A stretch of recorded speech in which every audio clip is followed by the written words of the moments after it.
Чи по-англійськи, бо доктор Лада працює в Міністерстві іноземних справ, може їй легше по-англійськи, бо вся термінологія, чи по-українськи, Мені бажано було б по-англійському говорити, але якщо хтось проти, і більшості є проти, тоді по-українському говорити. Хтось проти? Ну, добрий вечір, я дуже рада так багато людей побачити сьогодні. І передаю привіт від Тараса, який зараз є у парламенті, слухає цей emergency session. What I would like to do today is take you through to first how this happened. How did it come to be? I won't take you through the history of Ukraine, but I will start with the situation before November 21st and between the election of Yanukovych in 2010. To make a very long story short, up until the November 21st, massive raiders were taking place. That raiding means that people that belong to the Party of Regions were taking over businesses, shutting down businesses, and creating a larger mafia network. Slowly but surely, many people were moving into Kyiv from Dnipropetrovsk and Donetsk, thousands, and there are even areas of Kyiv where old Kyivites moved out because the tensions were building up so much. And even this summer, it was already becoming quite apparent to see the titushke, the so-called hired sport-clothed gangsters, basically, that support the regime for money. These titushke and immigration from Dnipropetrovsk and Donetsk also took place in Lviv, but to a lesser degree. The main trigger of the riots on the 21st of November was the Yanukovych regime's unexpected walking out of the European Accession Agreement talks. We all know that. We also know that it was also a big promise, a major promise of his when he was running for his presidency. This led also to support the people who are now on Maidan. Because once again they had been lied to. In the third week of November, Russia proposed to the EU that talks should continue under the condition that the Russian Federation would piggyback on Ukraine. So only three parties, the EU, Ukraine, and Russia. The European Union did not accept this. They said it's not necessary to have the Russian Federation participating in bilateral talks. This further irritated the situation, aggravated the situation, and irritated the Russian Federation.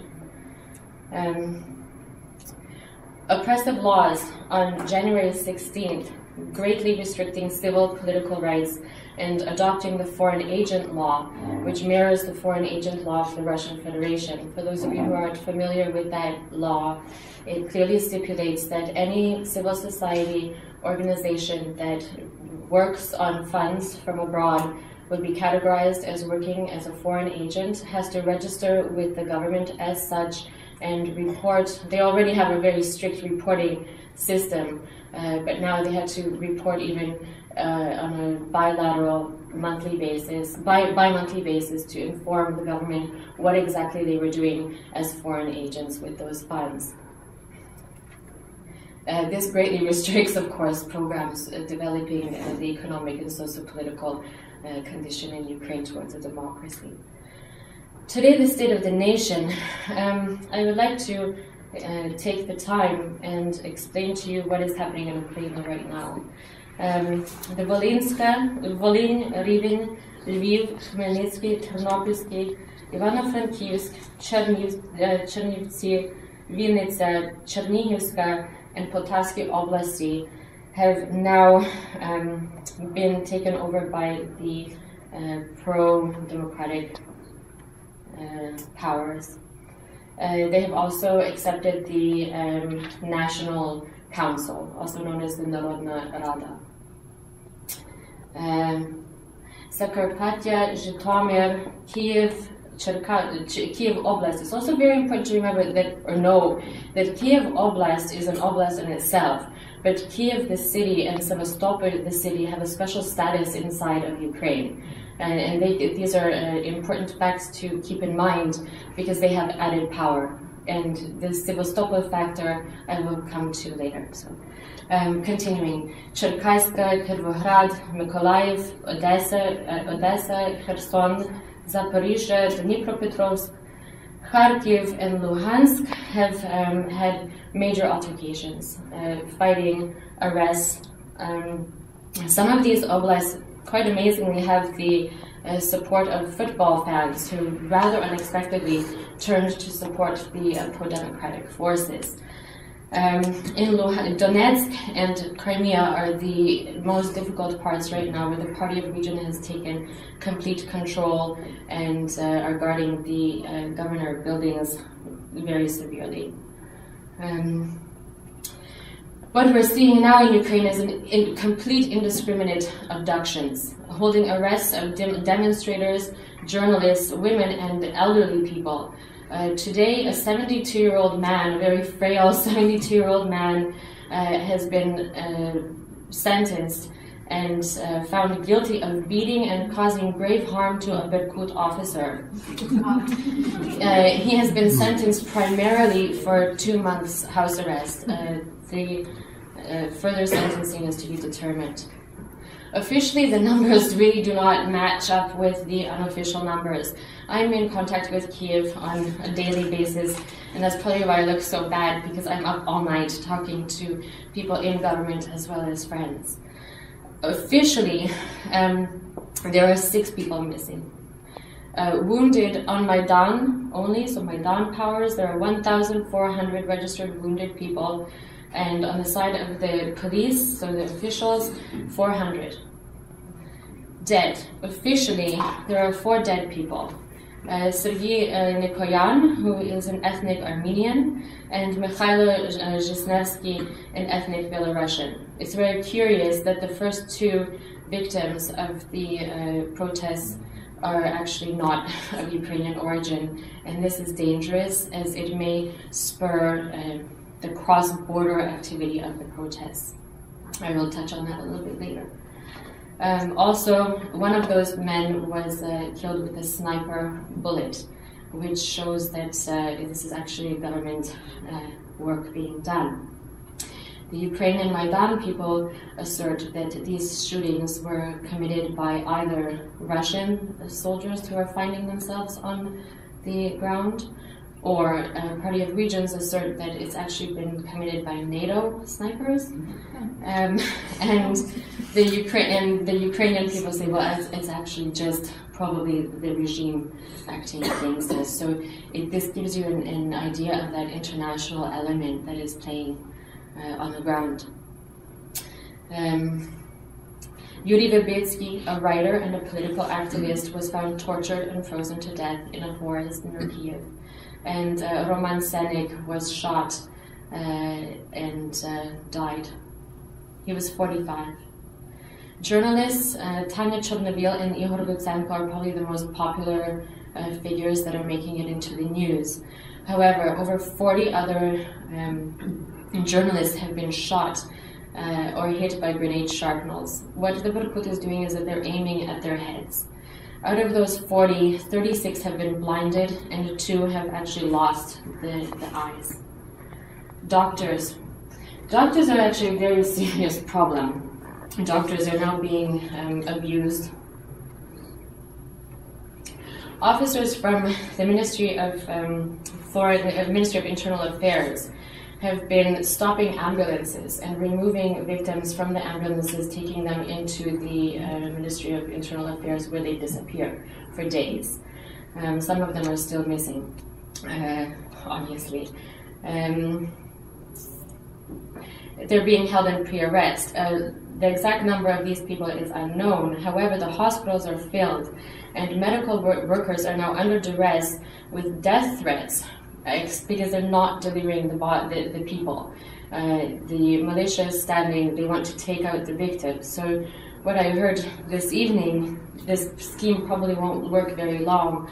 I spoke with a doctor who told me that they are hiding people in the ICU sections from the militia.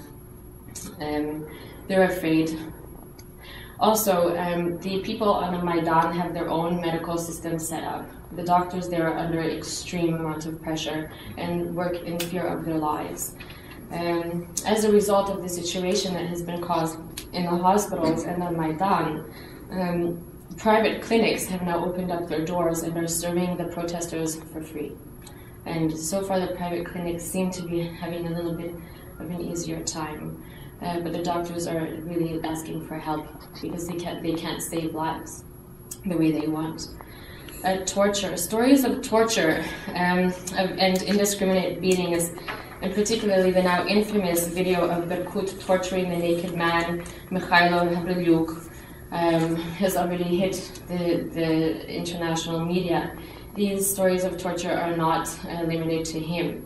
They're everywhere and popping up in the hundreds. There's also a story of a 17-year-old boy who was rescued by an MP from the opposition, from Svoboda, a woman. The 17-year-old was badly beaten, tortured with a knife. His sexual organs and anus were cut. And while his arm was broken in 5 places, and after the torturing was finished, he was told to stand on his knees and sing the national anthem. So that's pretty severe. Courts are acting under direct order of the regime, particularly under Bankova and under Portnov. All procedural norms are violated. Case templates are being used because they're mass arrests, and they're not calling them arrests, they're calling them pre-arrests. So mass pre-arrests are taking place, and a template is being used by the court system where they only change the name of the person and send them off. So this is obviously a violation of procedural laws that protect human rights. Only 2 judges have resigned in this time, at this time of day today. Group arrests also include people who are bringing food and medical aid. They're not limited to protesters. The use of technology is also playing a really big role in this situation in Ukraine. Bank machines, I have just been told today that bank machines have stopped working in Kiev. Terminals in stores in Kiev are very slow. It's sometimes taking up to 1 hour to have one transaction take place. The people who were demonstrating on Maidan, particularly near the Hrushevsky area, received a message from the government via Kiev Star, which belongs to one of the oligarchs, with the following message. Dear subscriber, you have been registered as a participant in a mass disturbance. Phones of abducted people are taken for a period shut off, and then they're being turned on again. And this is another way that the regime is collecting information on the protesters, because the people who are looking for them are exposing their phone numbers to the regime, and it makes it easier to trace them.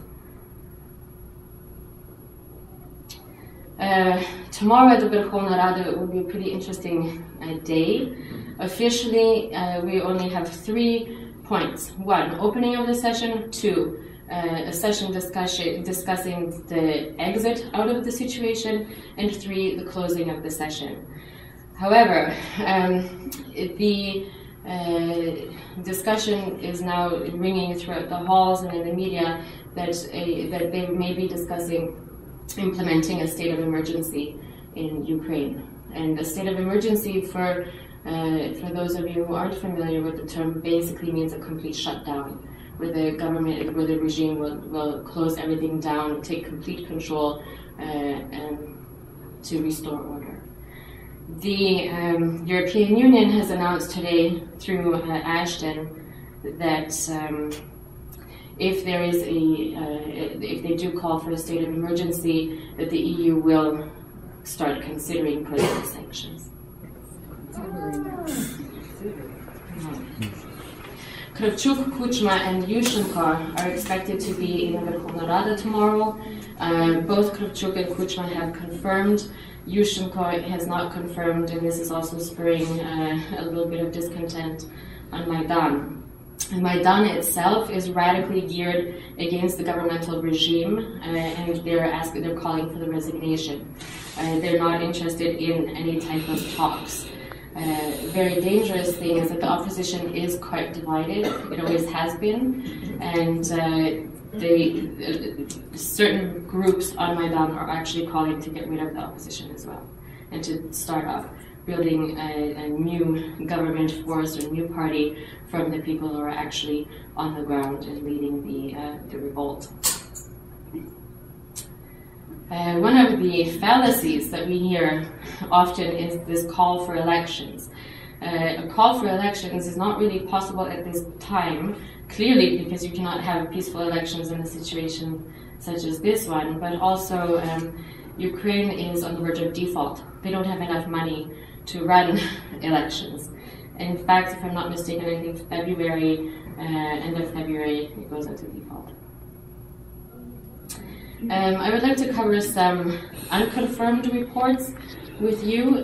They're unconfirmed, but they come from trusted sources, such as government officials, opposition officials, and members of parliament.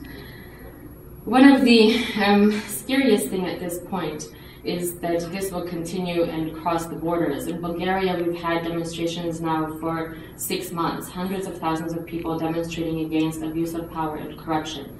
In Romania, the same thing. In Romania, they just passed a law a few weeks ago legalizing corruption. And this is the post-Soviet or post-communist network that is so deeply embedded in these states. So the international analysts are keeping a close eye on that. And what is concerning, the most concerning, is the pipes. Ukraine, as you all know, is a pivotal gas transit country, and the pipelines are exposed. It's very easy to target them for terrorists or whatever you want to call these freedom fighters. And if gas pipes are actually targeted, it will cause an even larger international scandal.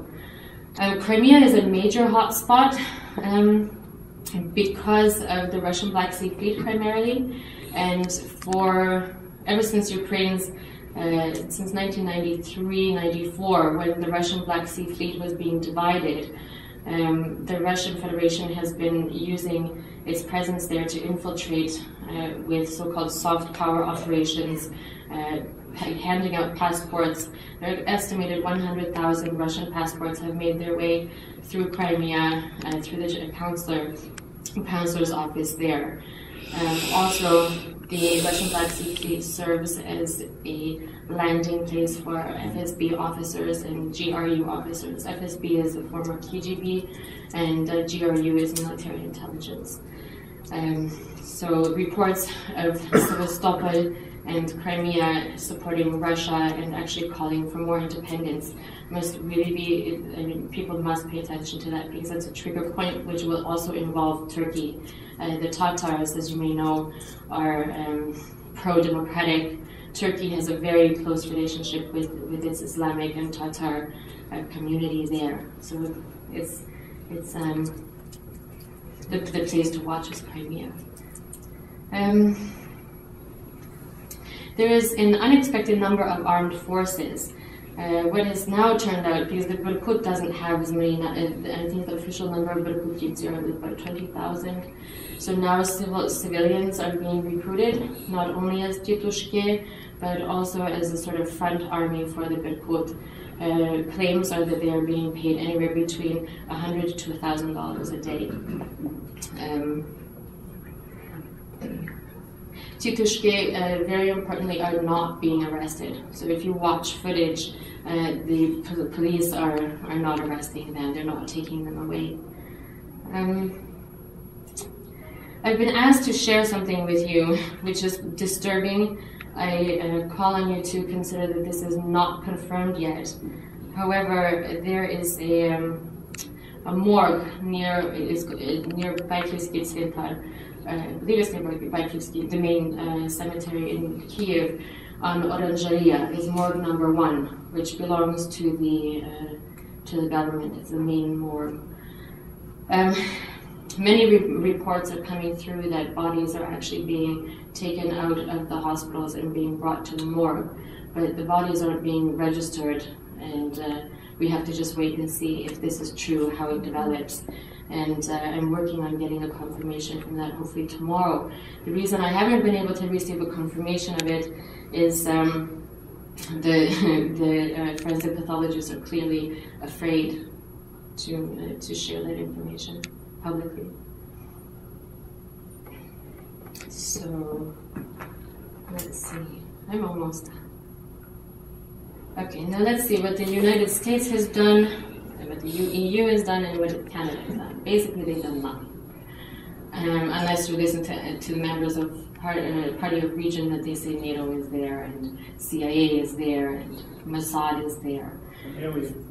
Pardon? Aliens. Yes, aliens. True. So one of the interesting things that the European Union did, not the Union, the Parliament discussed today, was the need for a sort of Marshall Plan to be implemented for Ukraine. And that is a positive development. The United States is working on the idea of personal sanctions. Personal sanctions means a number of things. The first, the easiest type of sanction to impose are visa and travel restrictions. More difficult to impose are economic sanctions, so freezing of assets, homes, cars that exist in the United States, Canada, or EU, and also bank accounts. One of the reasons that the bank account freezing is so complicated is usually organized criminal activities and money laundering legitimizes itself, and these many of the funds have become legitimate businesses in the EU, and it's a very big mess for them to figure, and in the United States, so it's difficult for them to figure out exactly who to target and how to target.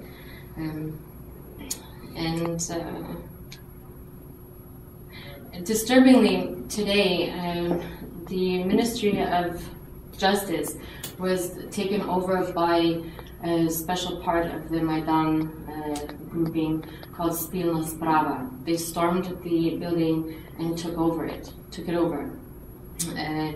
This prompted the Minister of Justice to declare that if this building is not cleared, she herself will advise to have the state of emergency imposed upon Ukraine. The United States' response to this was it condemned the actions of the protesters and said that, I have a quote here from Jan Psaki from the State Department, that it is condemned and these people are going to be treated as terrorists, basically. Not terrorists wasn't her word, but I cut out the word that I had, so they will be condemned.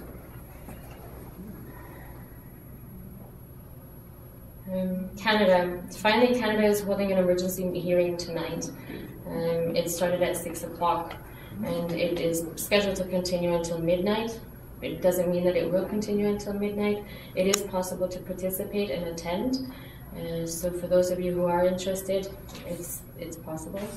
It's also possible to view it live via the internet. So bringing it down to what we're doing here in Ottawa, so far away from that beautiful country, financial and material support is really needed in Ukraine. One of the foreign agent laws problems now is that the bank accounts are really being traced. Many bank accounts have been frozen. It's no longer possible for non-governmental organizations to send money directly to Ukraine. What people have started doing is really finding trusted people and gathering money in the cities from their communities and then sending the money to the trusted person who will then go and buy medical gear and food and hopefully not be arrested or disappear in providing those supplies. That's a very big risk that those people are taking. So we need political support. Call your MPs and call them over and over. Leave messages, write letters, and ideally we would like to set up meetings for every constituency in the Ottawa and Quebec area. I'm sorry, I'm new here, so I don't really know all of the geography. What about the meetings is that we're asking a member from each constituency to call and set up an appointment with their MP. Lada Roslycky, I will go along with, preferably with that person who made that appointment, and potentially one of the CUP students who is now stranded in Ottawa because she's not able to, there are two of them actually, so who are not able to return. And that's the plan. If there are any serious dedicated volunteers. I've had a number of people say, yes, I'll do it, and I'm not going to chase after people and see if they're going, like, have you called? Have you called? I'm sick of it. So if anybody's really interested, please make yourself known to me and really push for that meeting. And not in a month from now, but that meeting, the urgency must be made clear to your MPs. Ottawa community support. Tomorrow, Ottawa is uniting with Toronto and Montreal, and unfortunately for many of you, it's at 12 o'clock in the afternoon, which makes it Wednesday. Sorry, thank you. Wednesday. It starts at 12 o'clock. We are supposed to meet at the Parliament Hill by the Centennial Flame. After the group has come together, a protest will be carried out, and a peaceful walk, a single-file peaceful walk to the EU delegation. And in front of the EU delegation, the community is asked to make clear and put pressure on the EU to act in the name of human rights in Ukraine. The procession will end at the Ukrainian embassy, where another vigil will be held for the victims in Ukraine. And this is another place where you could actually do something and put your name to it, is we are asking every member of the community to take the time and write a letter. It can be a sentence, it can be a paragraph, it can be 10 pages, to either the embassy staff here or directly to the regime. This has to, they are obliged to read it and send it through in a diplomatic bag to Ukraine. Whatever effect, if not more than symbolic it will have, we don't know, but it's something that you can do. Just take a pen and a piece of paper, and at the end of that demonstration on Wednesday, the package of letters will be delivered to either the ambassador or his representative. So please attend the demonstrations, and thank you very much. That's all I had to say.